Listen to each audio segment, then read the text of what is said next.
Hello friends, आज के इस वीडियो में हम बीए सेमेस्टर 5 हिस्ट्री एमआईसी के जो सिलेबस है उसको डिस्कस करने वाले हैं। ठीक है फ्रेंड्स, हिस्ट्री में इस बार आपका एमआईसी जो है उसमें 2 पेपर है। ठीक है, पेपर नंबर 5 का सिलेबस ऑलरेडी डिस्कस कर चुके हैं।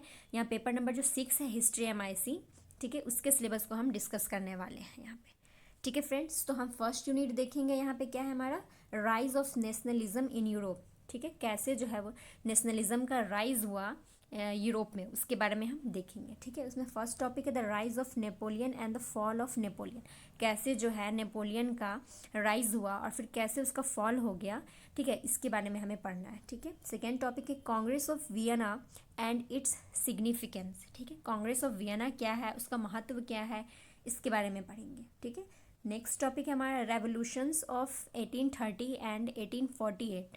ठीक है, जो रेवोल्यूशंस था 1830 का और 1848 का, उसके क्या कारण थे, किस वजह से ये रेवोल्यूशन हुआ। ठीक है, उसका परिणाम क्या निकला। ठीक है, इसके बारे में हम जानेंगे। हिंदी में देख लेते हैं, यूरोप में राष्ट्रवाद का उदय।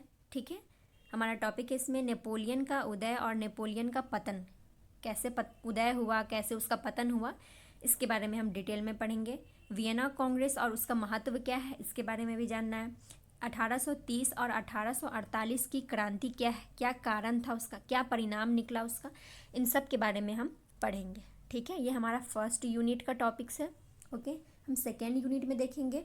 ठीक है, the rise of new nation, कैसे जो है वो नए राष्ट्र का, ठीक है, नए राष्ट्रों का कैसे उदय हुआ, उसके बारे में हमको पढ़ना है। ठीक है, हम फर्स्ट देखेंगे इसमें unification of Germany under Bismarck. Bismarck के नेतृत्व में कैसे जो है जर्मनी का यूनिफिकेशन हुआ, उसके बारे में देखेंगे। यूनिफिकेशन ऑफ इटली, कैसे जो है यूनिफिकेशन हुआ इटली का, उसके बारे में जाना है। ठीक है, और इसमें किन किन का रोल था, इंपॉर्टेंट रोल, उसके बारे में जानना है।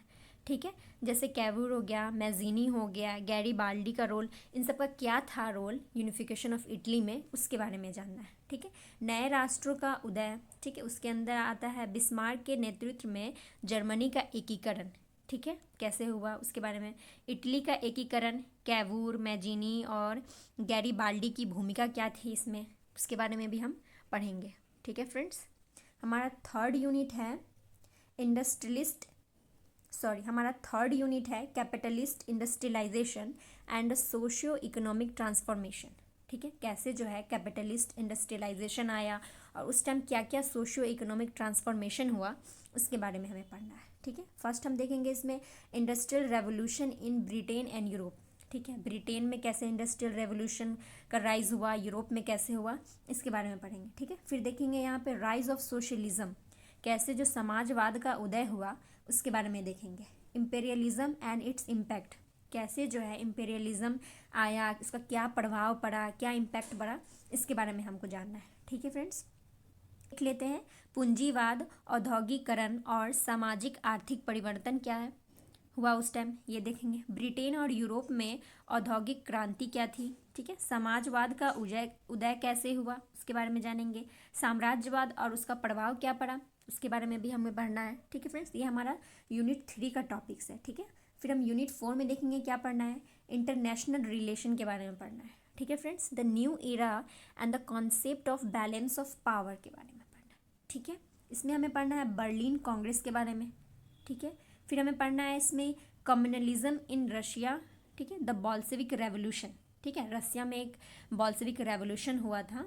ठीक है, तो इसके बारे में हमें जानना है। ठीक है, अंतर्राष्ट्रीय संबंध, नया युग और शक्ति संतुलन की अवधारणा, इसके बारे में पढ़ेंगे। इसके अंदर आता है बर्लिन कांग्रेस, इसके बारे में भी हम डिटेल में पढ़ेंगे। फिर हम पढ़ेंगे रूस में साम्यवाद, बॉल्शेविक क्रांति क्या था, इसके बारे में हम पढ़ेंगे। ठीक है, ये सारा हमारा यूनिट 4 का टॉपिक्स है। ओके फ्रेंड्स, फिर हम लास्ट अपना यूनिट देखेंगे, यूनिट 5। ठीक है, leading up to world war 1 and the new world order. ठीक है, कैसे जो है वर्ल्ड वार 1 जो है उसके लीड हुआ उसका, और फिर कैसे न्यू वर्ल्ड ऑर्डर उस टाइम में क्रिएट हुआ, उसके बारे में हमें पढ़ना है। इसके अंदर हमारा फर्स्ट टॉपिक है circumstances leading to the first world war. ऐसा क्या परिस्थितियाँ हुई उस टाइम में बनी जिसकी वजह से जो है फर्स्ट वर्ल्ड वार हुआ। ठीक है, इसके बारे में हमें पढ़ना है। Paris peace conference and its significance. ठीक है, पेरिस का जो है शांति सम्मेलन वो क्या था, ठीक है, उसके बारे में और उसका क्या महत्व था, इसके बारे में भी हम जानेंगे, सब पढ़ेंगे हम डिटेल्स में।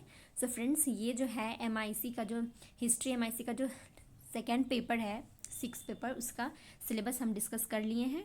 ठीक है friends, so don't forget to like share और subscribe it. So thank you.